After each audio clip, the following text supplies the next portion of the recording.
Anita akan membacakannya buat kita.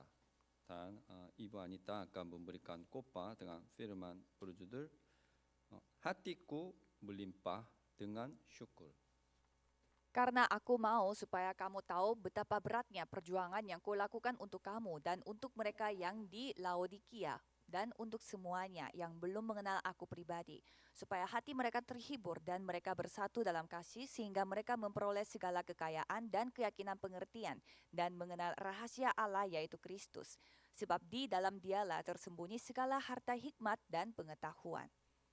Hal ini kukatakan supaya jangan ada yang memperdayakan kamu dengan kata-kata yang indah.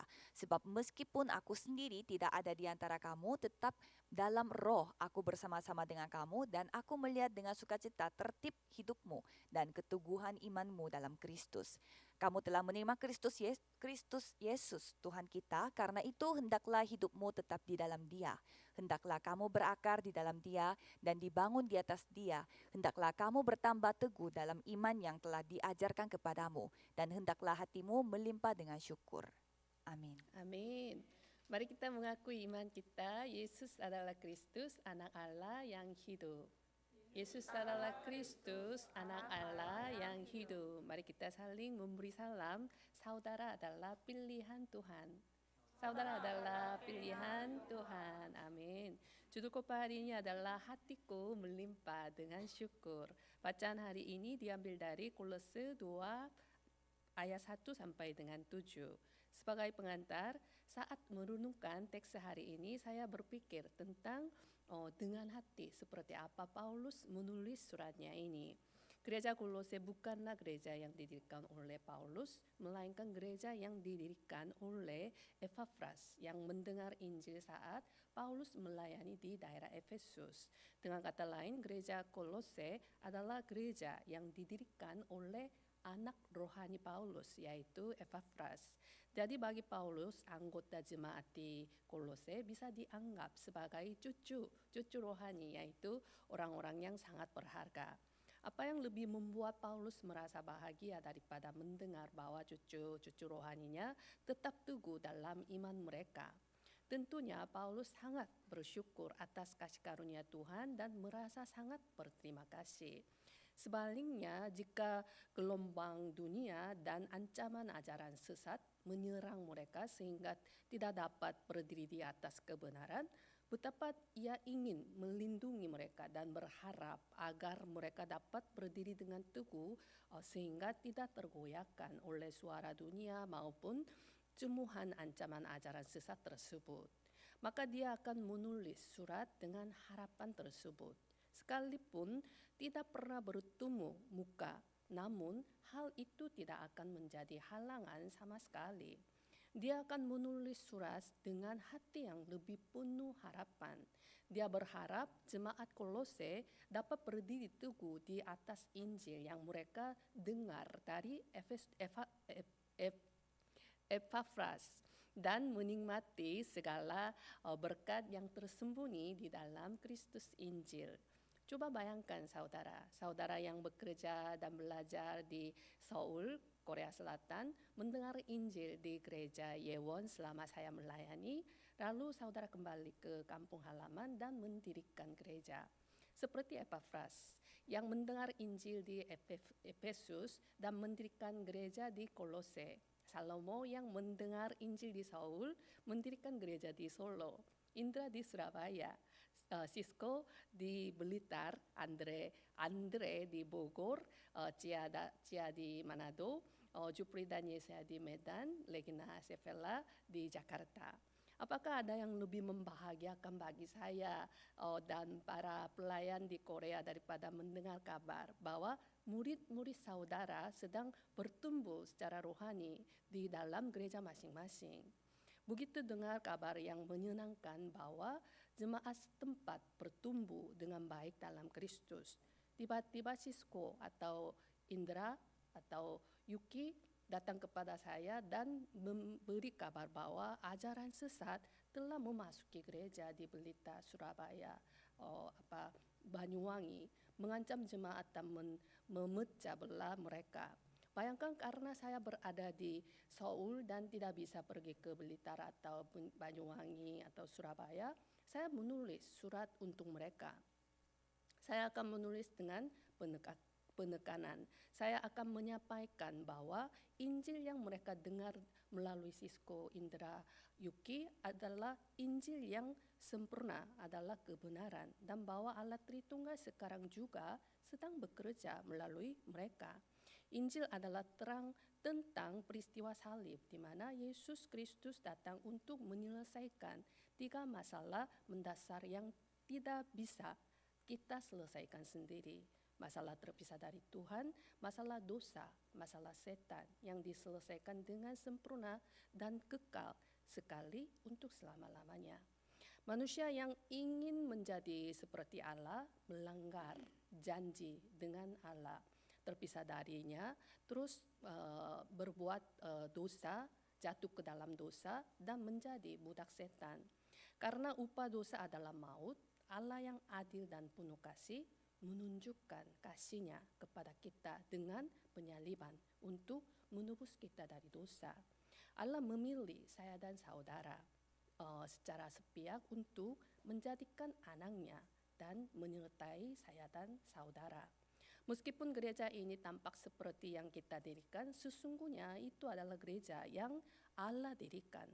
Karena itu, berdirilah teguh dalam iman, jangan goyah dan percayalah dan akuilah bahwa Allah adalah pemilik gereja kita, pemilik hidup kita. Percayalah dan akuilah dengan iman bahwa Yesus adalah Kristus, anak Allah yang hidup.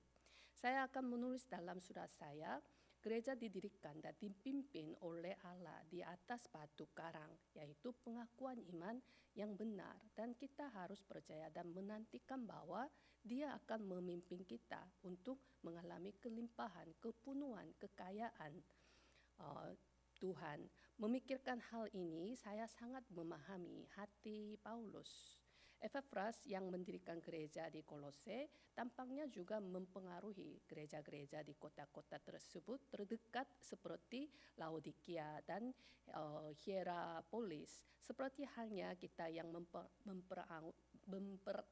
mempengaruhi daerah-daerah seperti Gimpo, Paju, Ansan dari Seoul, seperti halnya di Bandung yang mempengaruhi Jakarta dan Bogor. Saya berdoa agar semua anggota Jemaat Kebaktian Bahasa Indonesia di Gereja Yewon dapat bersyukur atas anugerah keselamatan sepihak dari Tuhan yang memilih kita dan kasih salibnya, serta sepenuhnya mempercayai dan bergantung kepada Tuhan. Saya berdoa agar kita dapat mengalami kelimpahan, kepenuhan, kekayaan Allah Tritunggal yang tidak dapat diberikan atau diketahui oleh dunia. Pokok bahasan yang pertama adalah keteguhan iman dalam Kristus. Dalam ayat 4 sampai dengan 7, hal ini kukatakan supaya jangan ada yang memperdayakan kamu dengan kata-kata yang indah. Sebab meskipun aku sendiri tidak ada di antara kamu, tetapi dalam roh aku bersama-sama dengan kamu. Dan aku melihat dengan sukacita tertib hidupmu dan keteguhan imanmu dalam Kristus. Kamu telah menerima Kristus Yesus Tuhan kita. Karena itu hendaklah hidupmu tetap di dalam Dia. Hendaklah kamu berakar di dalam Dia dan bangun di atas Dia.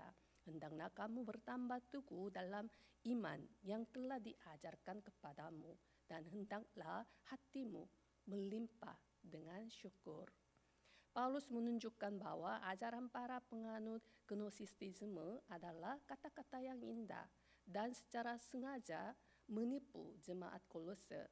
Selain itu, ini adalah strategi setan yang terus-menerus digunakan sepanjang sejarah untuk menjerumuskan manusia ke dalam kebinasaan. Dalam Roma 16 ayat 18, sebab orang-orang demikian tidak melayani Kristus Tuhan kita, tetapi melayani perut mereka sendiri. Dan dengan kata-kata mereka yang meluk-beluk dan bahasa mereka yang manis, mereka menipu orang-orang yang tulus hatinya. Tipu daya ajaran sesat ini merupakan salah satu sifat khas setan yang digunakan saat setan mendekati Hawa di Taman Eden dan menyebabkan kejatuhan umat manusia. Dalam Yohanes 8 ayat 44, iblislah yang menjadi bapamu dan kamu ingin melakukan keinginan-keinginan bapamu. Dia adalah pembunuh manusia sejak semula dan tidak hidup dalam kebenaran. Sebab di dalam dia tidak ada kebenaran. Apabila ia berkata dusta, ia berkata atas kehendaknya sendiri. Sebab ia adalah pendusta dan bapa segala dusta. Dalam Amsal 1 ayat 10, hai anakku, jikalau orang berdosa hendak membujuk engkau, janganlah engkau menurut. Dikatakan harus disunat untuk diselamatkan, harus memiliki pengetahuan umum untuk diselamatkan. Iblis terus-menerus membisikkan bahwa Kristus tidak sempurna, bahwa Kristus tidak cukup untuk diselamatkan. Bisikan itu membuat kita kehilangan inti dan hanya fokus pada hal-hal samping, hal-hal yang sia-sia, yang kemudian mengubahnya inti dari Injil. Namun, keselamatan hanya dapat terjadi melalui darah Kristus. Hanya melalui darah Kristus. Keturunan perempuan yang mati dan bangkit. Dalam Ibrani 9 ayat 22, dan hampir segala sesuatu disucikan menurut hukum Taurat dengan darah. Dan tanpa penumpahan darah tidak ada pengampunan. Dalam Roma 8 ayat 2, Roh yang memberi hidup telah memerdekakan kamu dalam Kristus dari hukum dosa dan hukum maut. Dalam Roma 10 ayat 10, karena dengan hati orang percaya dan dibenarkan, dan dengan mulut orang mengaku dan diselamatkan. Seperti kita yang mudah tersinggung oleh hal-hal kecil, iblis juga menggoyang hal-hal kecil dalam hidup kita, supaya kita kehilangan fokus pada hal-hal yang benar-benar penting dan tidak bisa bersyukur atas Injil kasih karunia Tuhan, sehingga kita tidak merasakan kebahagiaan. Mengapa kita harus berjaga-jaga? Karena si iblis, musuh kita, berjalan keliling sama seperti singa yang mengaum, mencari siapa yang dapat ditelannya. Dia tidak tidur dan selalu mengintai. Dalam 1 Petrus pasal 5 ayat 7 sampai dengan 8, serahkanlah segala kekhawatiranmu kepadanya, sebab ia yang memelihara kamu. Sadarlah dan berjaga-jagalah. Lawanmu si iblis berjalan keliling sama seperti singa yang mengaum-aum dan mencari orang yang dapat ditelannya. Selain perkataan Yesus, jika ada yang ditambahkan atau dikurangi, itu adalah kata-kata yang licik, kata-kata yang indah. Oleh karena itu, jika kita tidak membuka mata kita yang pada yang asli, ketika yang palsu datang, kita akan dengan mudah terombang-ambing. Hanya Alkitab yang hanya menjadi standar kita. Ketika kita membaca dan merenungkan firman Tuhan, Tuhan menyatakan dirinya kepada kita. Tuhan memperlihatkan dirinya kepada setiap orang.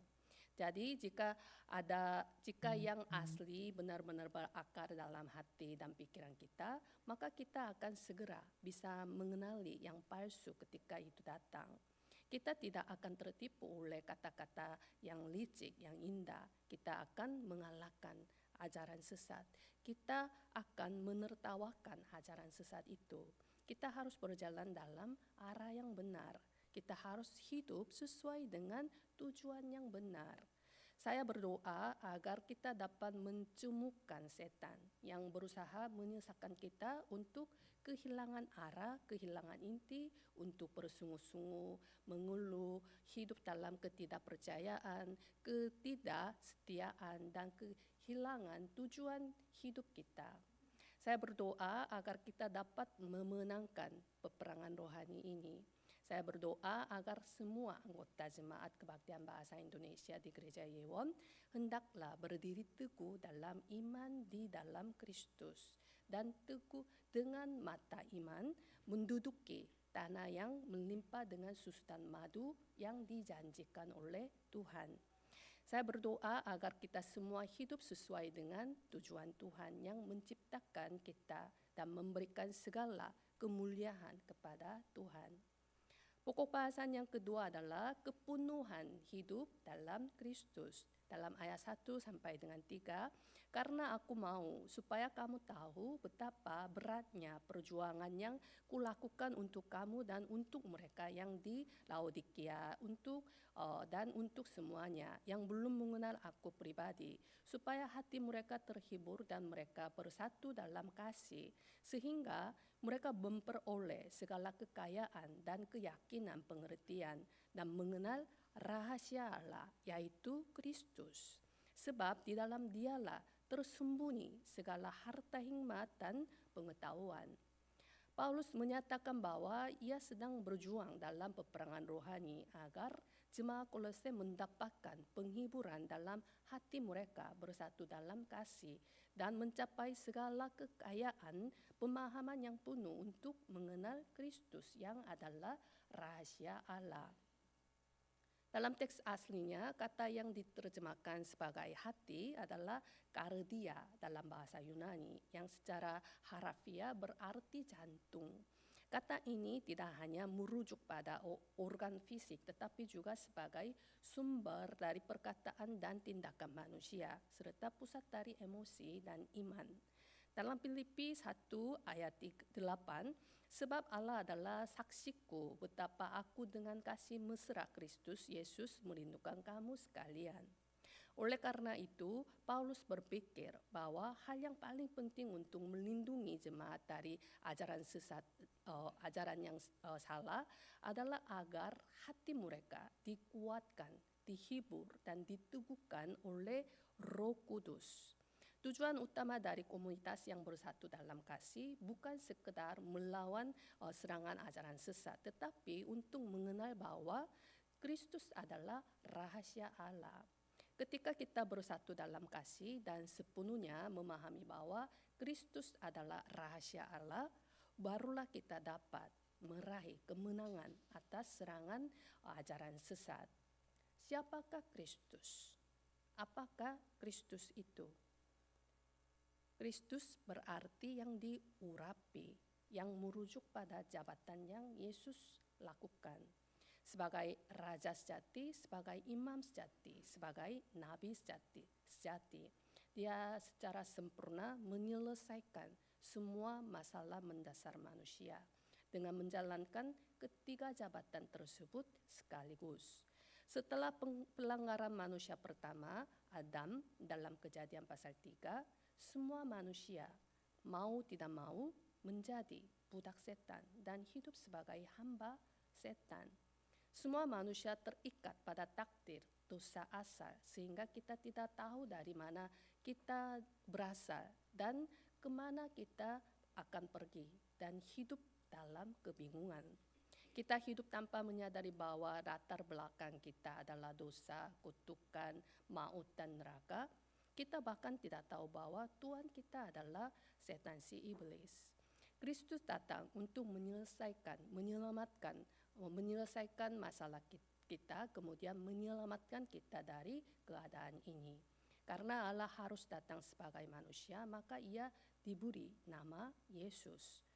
Allah Bapa, Allah Anak, Yesus Kristus, dan Allah Roh Kudus, yaitu Allah Tritunggal, telah menetapkan untuk menyelamatkan umat manusia. Kristus datang untuk membuka jalan bagi kita agar kita dapat bertemu dengan Allah, menebus kita dari masalah dosa kita, menghancurkan kepala setan, dan membebaskan kita dari tangan setan. Itulah keselamatan. Jika kita hanya percaya kepada Kristus, kita akan dibebaskan dari perbudakan setan dan menjadi anak-anak Allah. Inilah kebebasan dan kemerdekaan yang sejati. Yesus adalah Kristus. Itulah keselamatan, kebenaran. Kebenaran inilah yang membebaskan kita. Dalam Yohanes 8 ayat 31 sampai dengan 32, maka katanya kepada orang-orang Yahudi yang percaya kepadanya, "Jikalau kamu tetap dalam firman-Ku, kamu benar-benar adalah muridku dan kamu akan mengetahui kebenaran. Dan kebenaran itu akan memerdekakan kamu. Di dalam Kristus tersembunyi segala harta dan pengetahuan. Harta yang ada di dalam Kristus bukanlah sesuatu yang dapat dicapai atau diperoleh manusia dengan usaha sendiri, melainkan hanya dapat dinyatakan oleh Allah. Dengan demikian Allah adalah sumber hikmat dan pengetahuan, dan manusia hanya dapat menerima melalui pewahyuannya dari Tuhan. Artinya hanya di dalam Kristus kita dapat melihat dan memahami kebenaran ini. Namun, ajaran sesat yang menyusup ke dalam jemaat Kolose mengajarkan bahwa hikmat dan pengetahuan dapat diperoleh di luar Kristus. Namun Paulus dengan tegas menyatakan bahwa di luar Kristus tidak mungkin mendapatkan hikmat dan pengetahuan yang sejati. Seperti pada zaman perjalanan di padang gurun, di mana kemah suci yang sesungguhnya tertutup oleh 4 lapisan tabir, sehingga orang di luar tidak dapat melihat kemuliaan dan kekayaan tempat Maha Kudus dan tempat kudus di dalamnya. Demikian pula kemah suci melambangkan Kristus. Jika seseorang tidak masuk ke dalamnya dan tidak mengalaminya secara langsung, maka ia tidak akan dapat mengenal kekayaan dan kemuliaan sejatinya. Mereka yang tidak memiliki persekutuan yang erat dengan Kristus tidak akan dapat mengalami kelimpahan dan kekayaannya yang sejati. Saya berdoa agar semua anggota Jemaat Kebaktian Bahasa Indonesia di Gereja Yewon dalam iman yang hanya percaya kepada Kristus dapat menemukan segala harta hikmat dan pengetahuan yang dinyatakan oleh Allah, serta menikmati kelimpahan, kepenuhan, kekayaannya yang ada di dalam Kristus hari demi hari. Sebagai kesimpulan, pengetahuan dan hikmat itu berbeda. Pengetahuan adalah pemahaman tentang Allah, Yesus Kristus, dan firman-Nya. Sedangkan hikmat adalah kemampuan untuk menerapkan pengetahuan tersebut dalam kehidupan, menjadi prinsip dasar dalam hidup kita masing-masing. Membaca dan merenungkan Alkitab, menerima pelatihan, belajar teologi, dan mengenal Allah adalah hal yang sangat penting. Namun, kita tidak boleh berhenti hanya pada pengetahuan. Saat kita mempraktikkan firman yang kita dengar dan menerapkannya dalam kehidupan sehari-hari, kita akan mengalami perubahan yang sejati, Kuasa iman akan bekerja, menguatkan dan membimbing kita dalam setiap langkah. Sebesar rasa syukur kita, sebesar itu pula iman kita. Sebesar rasa syukur kita, sebesar itu pula pengenalan kita akan Kristus. Iman kita tidak boleh berhenti hanya pada pengetahuan. Kita harus melangkah ke dalam hikmat. Kita harus maju ke dalam hikmat. Mengetahui dan menjalani adalah 2 hal yang berbeda. Jika seseorang pasien menerima resep tetapi tidak meminum obatnya, maka resep itu tidak akan membawa manfaat baginya. Demikian pula iman dan perbuatan adalah 2 hal yang berbeda. Dalam Yakobus 2 ayat 17, demikian juga halnya dengan iman. Jika iman itu tidak disertai perbuatan, maka iman itu pada hakikatnya adalah mati. Iman tanpa perbuatan adalah iman yang mati, dan melalui perbuatan iman menjadi sempurna. Dengan iman yang disertai perbuatan, kita harus berubah dalam kehidupan kita, berbuah dalam kehidupan kita. Saya berdoa dalam nama Yesus Kristus agar semua anggota Jemaat Kebaktian Bahasa Indonesia di Gereja Yewon melangkah dari pengetahuan kepada hikmat, dari sekedar mengetahui kepada menjalani, dan dari iman kepada perbuatan. Dengan demikian, setiap minggu firman yang disampaikan di mimbar dapat digenapi dalam kehidupan kita, dan kita menjadi saksi yang mengalami penggenapan firman-Nya, serta berdiri sebagai murid Kristus yang penuh dengan rasa syukur. Amin. Mari kita berdoa Tuhan yang hidup, kami mengucap syukur atas kasih karunia-Mu. Terima kasih telah membebaskan kami dari kutukan, bencana, maut, tangan iblis, dan membebaskan kami dengan hukum hidup dan Roh Kudus. Terima kasih telah memilih kami sebagai anak-anak Tuhan dan memanggil kami sebagai rekan sekerja Tuhan, serta melalui kami Engkau melaksanakan pekerjaan-Mu. Kami bersyukur karena meskipun Engkau bisa melakukan pekerjaan-Mu tanpa kami, namun Engkau memilih untuk memakai kami dalam pekerjaan-Mu. Kami mengakui setiap hari bahwa Yesus adalah Kristus dan kami berdoa agar kami tidak tergoyahkan oleh lingkungan, keadaan, atau perkataan manusia. Tolong bantu kami untuk fokus hanya pada Yesus Kristus yang adalah kebenaran, hidup, dan jalan, agar kami dapat menemukan dan menikmati harta hikmat dan pengetahuannya yang tersembunyi di dalamnya. Sehingga hati kami penuh dengan rasa syukur dan hidup kami menjadi hidup yang berhasil, berbuah. Bantu kami untuk mengetahui bahwa hanya di dalam Kristuslah kami cukup, sempurna, dan memiliki segala sesuatu. Karena iman adalah anugerah yang Engkau berikan. Kami memohon agar Engkau menambahkan anugerah-Mu lebih lagi atas hidup kami. Dengan penuh rasa syukur, kami berdoa dalam nama Yesus Kristus. Amin.